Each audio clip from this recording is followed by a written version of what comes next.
الفرق الحقيقي بين المصنع اللي بيكبر والمصنع اللي بيكافح عشان يعيش هو النفس الطويل. أهلا بيك في مصنع الكنافة.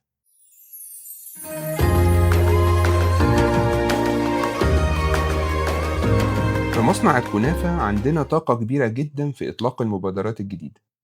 النهاردة في نظام جودة جديد، وبكرة حملة نظافة وتنظيم و5S، وبعده مشروع تطوير مكن.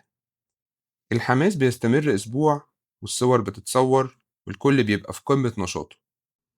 وبعدين بهدوء شديد جدًا كل حاجة بترجع زي ما كانت، وبنلاقي نفسنا رجعنا لنقطة الصفر، وكأننا ما حركناش طوبة من مكانها. التغيير اللي بيحصل بالطريقة دي بيخلق نوع من أنواع التبلد وعدم الثقة عند الناس.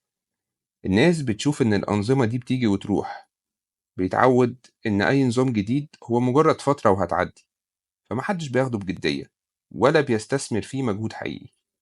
الكل بيبقى مستني الموجة تخلص عشان يرجع لروتينه القديم.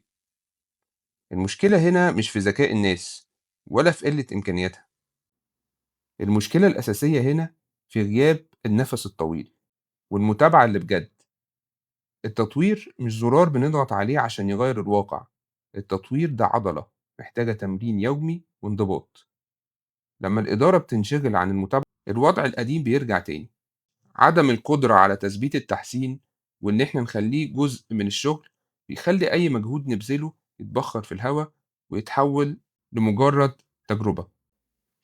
في الآخر، النجاح الحقيقي مش إنك تبدأ مبادرة كويسة، النجاح الحقيقي إنك تكمل للآخر.